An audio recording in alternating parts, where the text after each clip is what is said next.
안녕하세요. 팩 AI입니다. 오늘 다룰 주제는 하네스 엔지니어링, 직역하면 마구공학인데, 부제처럼 코딩 에이전트를 길들이는 방법이 더 정확한 표현이에요. 이 내용은 덜스워크스의 비기타 보클레어와 크리스 포드가 한 영상 대담, 그리고 비기타가 마틴 파울러 사이트에 쓴 두 편의 기사를 바탕으로 정리했습니다. 링크는 영상 설명란에 다 걸어두겠습니다. 총 9장의 슬라이드를 진행할 거고, 슬라이드 4번이 오늘의 핵심이니까 영상이 길어진다면 그 부분부터 다시 보셔도 좋습니다. 자, 시작하겠습니다. 먼저 왜 이런 게 필요한지부터 짚고 가겠습니다. LLM 기반 코딩 에이전트에는 세 가지 근본적인 한계가 있거든요. 첫 번째는 비결정성입니다. 같은 입력에도 매번 다른 결과가 나오게 되고요. 똑같은 코드를 줘도 매번 다른 답이 나오게 돼요. 그리고 두 번째는 문맥의 부재입니다. 에이전트는 우리 팀이 어떤 컨벤션을 따르는지, 어떤 기술 부채를 의도적으로 안고 있는지, 우리 도메인이 어떤지 이런 걸 알지 못해요. 셋째는 가장 중요한 부분인데, 진정한 의미의 이해가 없어요. 에이전트는 코드를 이해하는 게 아니라 토큰 단위로 통계적으로 다음 단어를 예측할 뿐이기 때문이죠. 자, 그럼 우리가 보통 어떻게 대응하느냐 하면 오른쪽 박스를 보세요. 그래서 흔히 우리가 하는 방법이 에이전트 MD 파일을 계속해서 추가하는 거죠. 이렇게 짜라, 저렇게 하지 마라 같은 마크다운 가이드를 끝없이 추가하게 되는 거예요. 그런데 이거에 큰 문제가 있는데 에이전트가 그 가이드를 진짜로 따랐는지 검증할 방법이 없어요. 우리는 그냥 잘 따랐겠지 하고 믿는 거죠. 그래서 오늘 영상의 핵심은 제안을 하는 건데 센서로 실제 피드백을 주는 거를 제안하는 거예요. 즉 에이전트가 행동한 후 자동으로 검증하고 결과를 다시 입력으로 돌려서 셀프 커렉션 루프를 만드는 게 핵심입니다.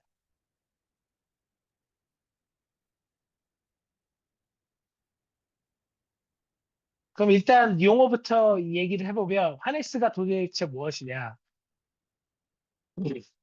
하네스라는 말이 굉장히 자주 요즘 등장하는데 사실 저희가 너무 광범위합니다.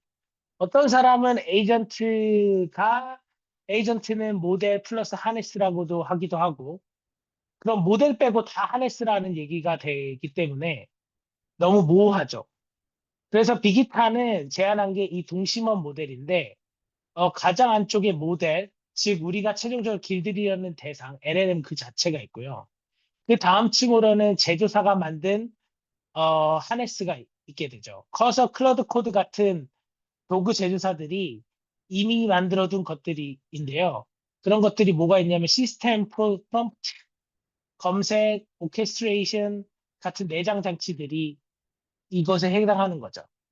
그리고 가장 바깥쪽에 있는 오늘의 주인공인 우리가 만드는 유저 하네스가 기본이 되는 거죠.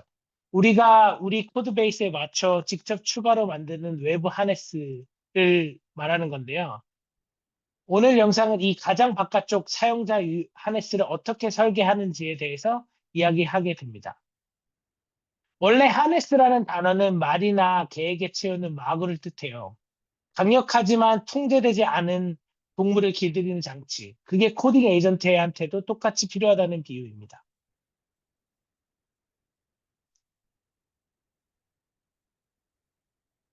오늘 발표에서 가장 중요한 곳인데요. 이 슬라이드가 오늘 영상에서 가장 중요해요. 다른 건 다 읽으셔도 되는데 이 두 단어는 꼭 기억해 주세요. 가이드와 센서. 그러니까 화면 왼쪽에 보이는 가이드는 우리말로는 사전제요. 영어로는 feed forward라고 하는데 에이전트가 행동하기 전에 미리 방향을 잡아주는 모든 것들을 표현하는 것이죠. 예를 들면 에이전트 MD 파일, skills, rules 같은 컨벤션 문서들이나 API 문서, 아키텍처 다이어그램 같은 참조 자료, 그리고 랭귀지 서버, CLI, 코드 모드 같은 도구들 다 가이드에 속합니다. 첫 시도부터 좋은 결과가 나올 확률을 높이는 게 가이드의 역할이에요. 그럼 자, 오른쪽 화면에 보이시는 센서, 사후 피드백, 영어로는 피드백이고요. 에이전트가 행동한 후의 결과를 관찰하고 자기 교정시키는 도구들을 의미합니다. ESLint, StemGraph, TypeChecker, Dependency Cruiser 같은 정적 분석 도구, 아니면 테스트 묶음, 테스트 수트, 커버리지, 뮤테이션 테스팅 같은 테스트 결과, 그리고 AI 자체를 리뷰어로 쓰는 의미 판단까지 가능한 추론형 리뷰 에이전트도 다 여기에 속하게 돼요. 여기서 정말 중요한 한 줄이 있는데 LLM이 소비하기 좋은 형태의 신호를 만들 때 가장 강력한 센서가 될 수 있는 거죠. 그러니까 좋은 프롬프트 인젝션을 해줘야 돼요. 그러니까 이 말이 무슨 뜻이냐면 그냥 린트 에러를 띄우는 게 아니라 왜 이게 문제인지 어떻게 고치면 되는지까지 메시지에 담아주는 거예요. 그러면 에이전트가 그 메시지를 읽고 스스로 고치게 되는 거죠. 마지막으로 강조하고 싶은 것은 두 가지 모두 있어야 돼요. 피드포드만 있으면 에이전트가 규칙을 외우기만 하고 실제로 따랐는지 확인을 할 수가 없고요. 피드백만 있으면 같은 실수를 계속 반복하고 두 바퀴가 다 계속 반복할 수 있거든요. 그래서 이 두 가지가 모두 다 같이 있어야 됩니다.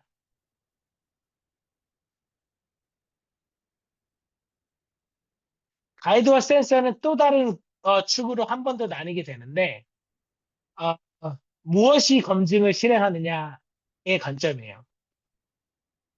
왼쪽 결정적 처리 컴퓨테이셔널은 결정성 있고 CPU에서 돌아가게 돼요. 그래서 밀리초에서 몇 초 단위로 끝나고 비용도 거의 지로죠.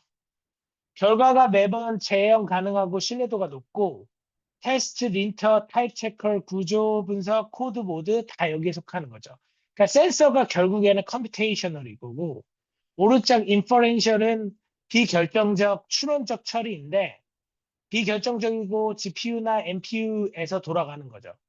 즉 또 다른 LLM 호출이라는 게 될 수 있는데 수초에서 수분 단위로 걸리고 토큰 비용이 들게 되죠.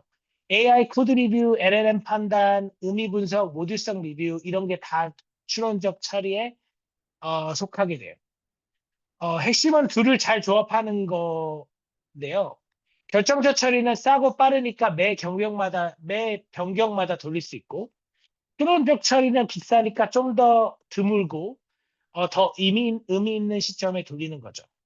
요즘 흥미로운 점은 추론적 처리가 새로 등장하면서 오히려 옛날부터 있던 결정적 도구들도 다시 주목받고 있다는 거예요. AI가 직접 린트 툴이나 코드 모드를 작성해 주니까, 그리고 테스트 코드를 거의 공짜로 작성해 주기 때문에 결정적 도구를 만드는 비용이 확 떨어졌거든요. 이게 변이 테스트 같은 뮤테이션 테스팅 같은 것들이 다시 주류로 올라오는 이유가 된 거죠.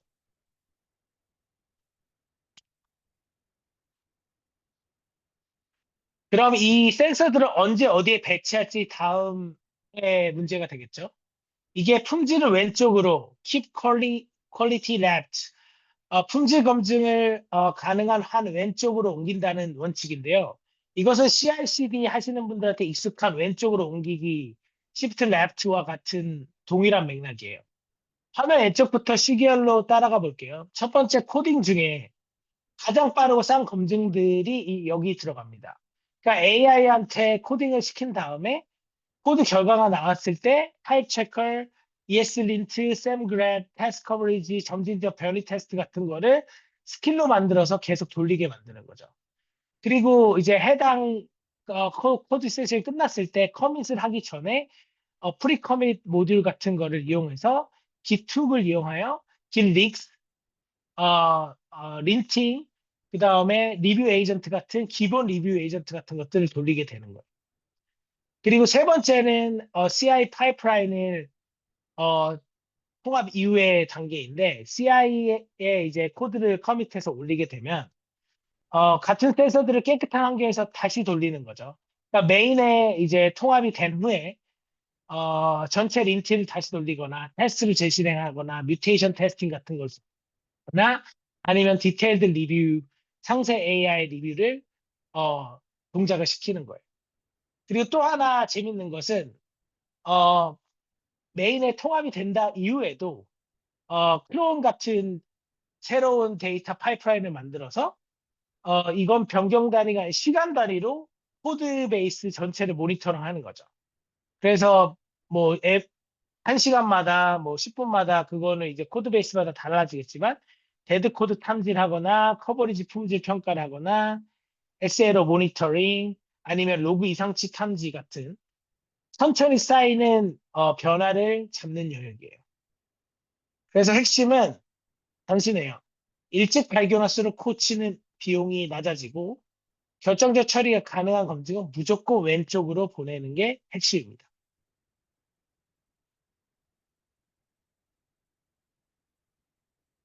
하네스라는 말이 너무 광범위하니까 빅기타는 무엇을 규제하느냐에 따라 세 가지 차원을 나눴어요.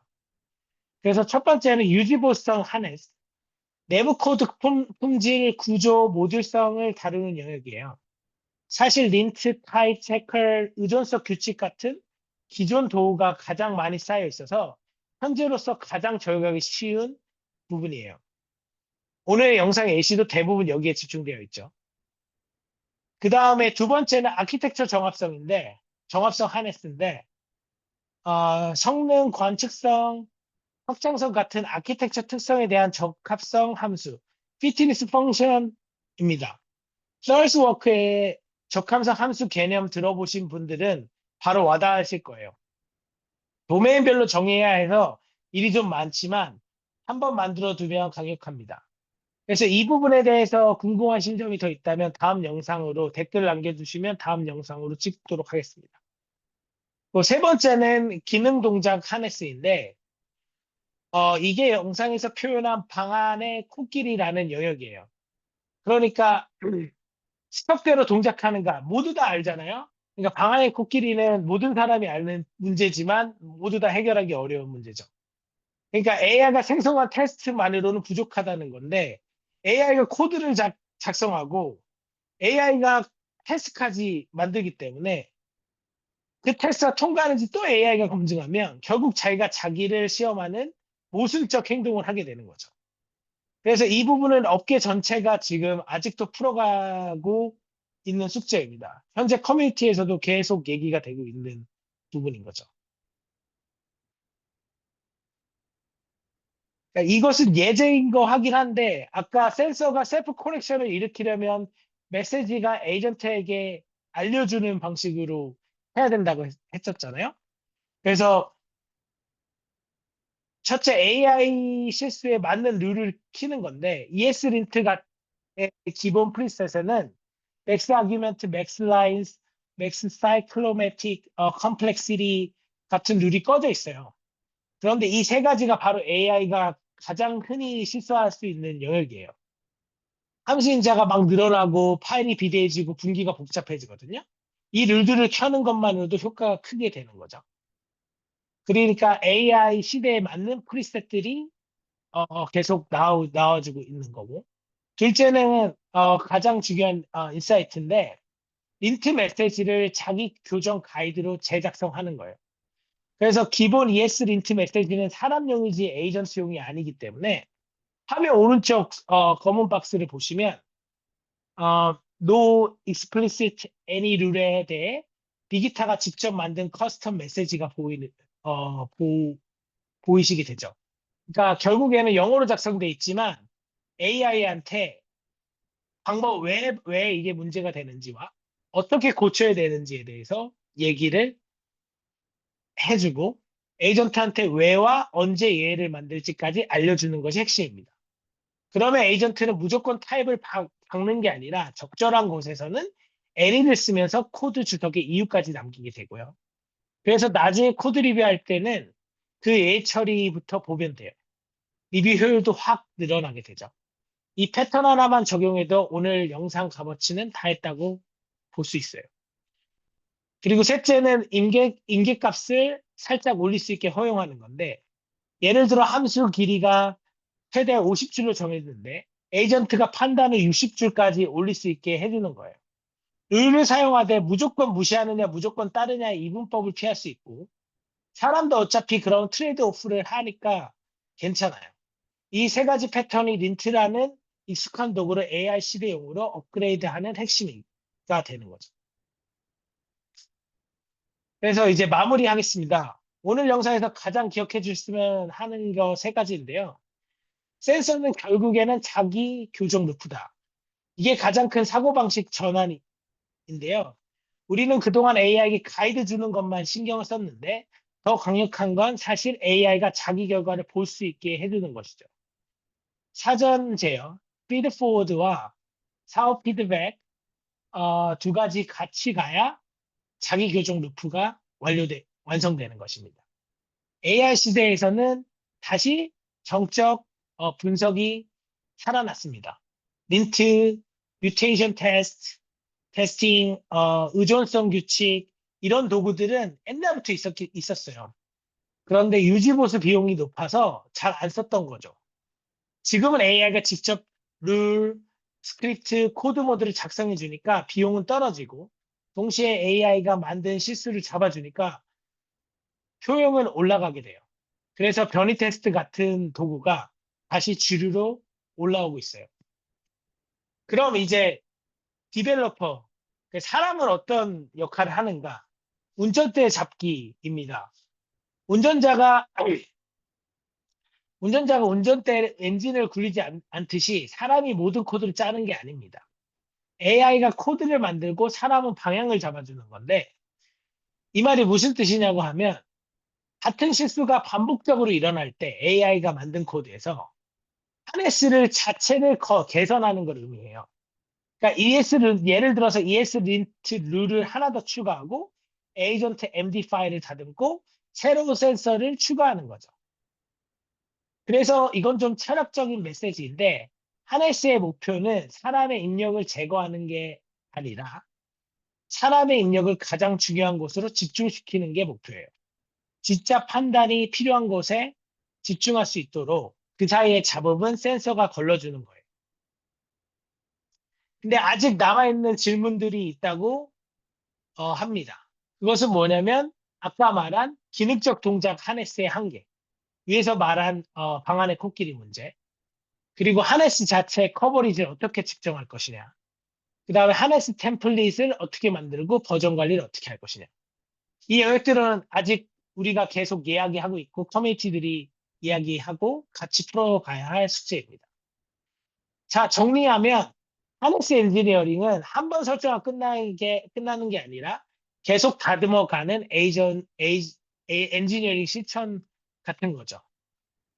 오늘의 패턴 중에 딱 하나만 골라서 적용한다면 저는 8번 슬라이드의 린트 메시지를 자기 교정 가이드로 제작성하는 것을 추천드립니다. 가장 비용이 낮으면서 효과가 가장 극적이고요. 어, 극적인 거죠. 영상이 도움이 되셨다면 좋아와 구독 부탁드리고 댓글로 여러분 팀에서 이미 적용 중인 센서가 있다면 공유해 주시면 다른 분들에게도 큰 도움이 될 거예요. 원본 기사 2편과 ThirstWorks 영상 링크는 영상 설명란에 다 걸어두겠습니다. 다음 영상에 또 만나요. 핵AI였습니다. 감사합니다.